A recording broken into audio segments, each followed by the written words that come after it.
안녕하세요. 치과건강보험 속으로 스터디 대표 강사 성희선입니다. 이번에는 저희 카페에 이제 Q&A란에 이제 선생님들이 청구를 하시면서 이제 궁금하신 점이 있으셔가지고요. 이제 그 부분에 대해서 한번 같이 공유하고 제가 이제 글로 답변을 해드리긴 하는데 이제 글로 쓰기에는 조금 이제 한계가 있어서 그 부분을 이제 이번에는 구두로 한번 설명을 하는 시간을 좀 가져보도록 하겠습니다. 그래서 옆에는 이제 태포 명장이 이마영 강사님이 이제 계시고요. 이마영 강사님이 이제 옆에서 같이 들으시면서 보험 1도 모르시는 분이 들었을 때 이해가 되는지 안 되는지 이제 그 피드백도 같이 해주신다고 합니다. 그래서 다 모르신다고 하는데 생각보다 조금 아셔가지고 지금 그렇게 보도록 하겠습니다. 우선 이제 보시게 되면요.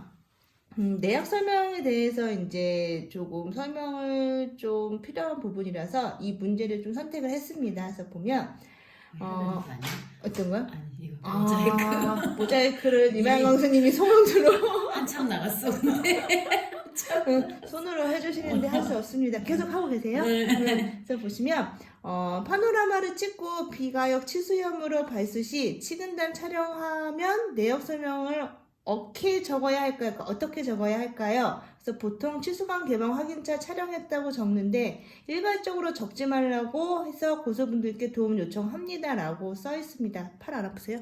아파.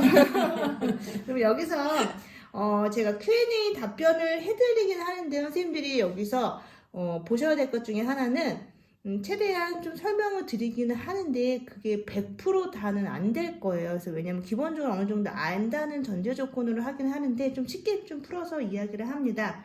이분이 이제 이야기하는 거는 내역을 어떻게 쓰냐라고 하는데 제가 여기서 궁금한 거는요. 그러면 내역을 어떻게 쓰냐고 하는데 그 내역에 파노라마도 찍고요. PA도 찍으셨대요. 두 개 찍으셨죠. 하지 마세요. 아이디 잘 모르실 겁니다. 사람들은. 그래서 파노라마랑 PA를 찍었을 때 내역 설명서를 어디다 써야 될까요?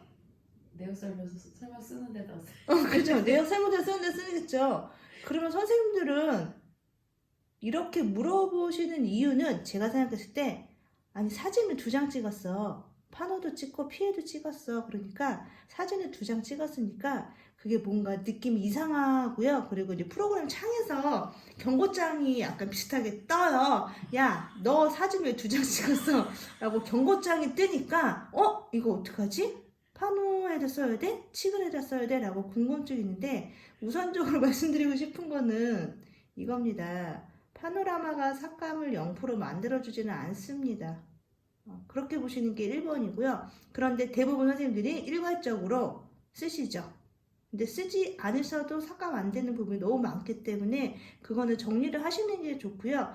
제가 저희 소그룹 세미나에서 말씀드린 부분이긴 하지만 저는 발치할 때도 내역 안 쓰고요. 선생님 쓰시죠? 지금도 쓰실걸요? 난발치 때 치아 분리했다고 저는 쓰지 않습니다. 매복치할 때 쓰시죠? 저는 안 씁니다.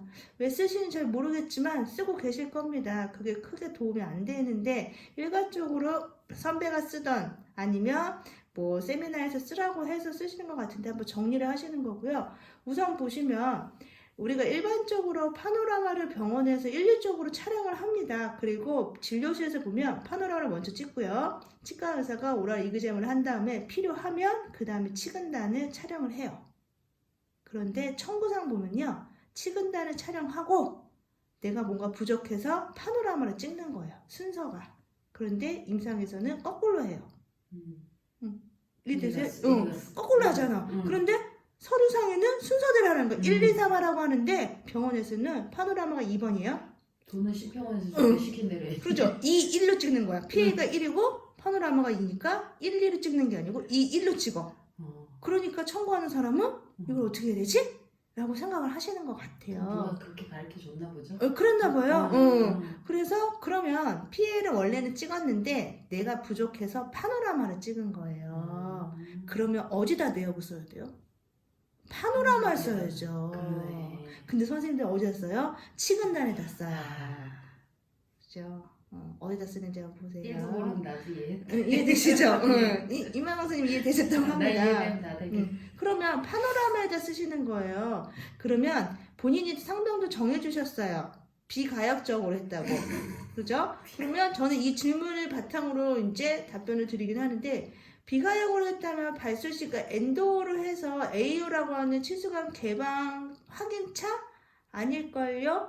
AO 하셨는데 그거를 왜 확인을 하셨을까요? 아니셨을 것 같습니다. 정리하면 이거 같습니다. 엔도를 하셨고요. 그러니까 진료시상으로 봅니다. 진료시상으로 보면 판호를 찍었어. 그리고 그 치아를 17번이라고 할게요. 17번은 엔도를 하기 전에 걔가 의심이 돼. 그래서 피해를 또 찍었어. 그런 다음에 엔도를 해서 AO를 하신 것 같아요.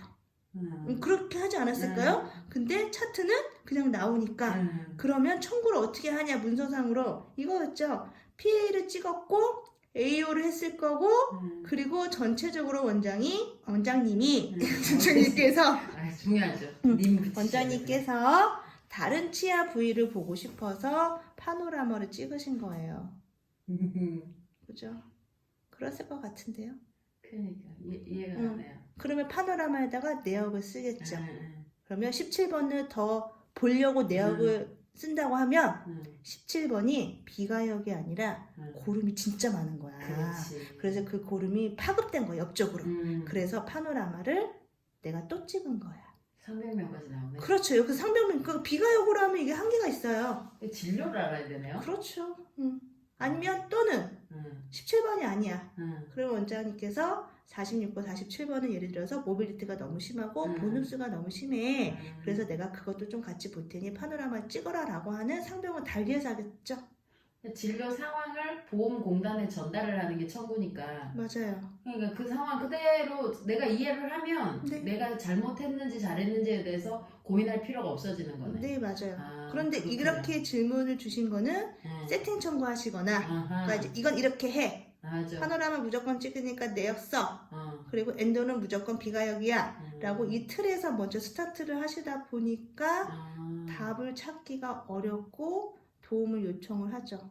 그리고 이분들이 원하시는 답은 이렇게 쓰세요. 라는 답만 원하실 거예요. 이러면 90점, 80점은 받아.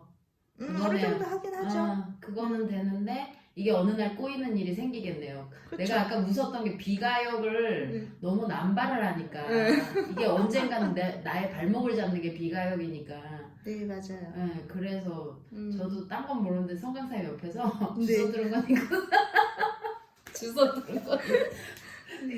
그건 확실히 알아요. 비가역이 얼마나 무서운 애인지는. 그죠. 그래서 그렇게 한번 정리를 조금 합니다. 그래서 선생님들이 이렇게 답만 원하는 보험 청구 공부는 그만하셔도 되고요.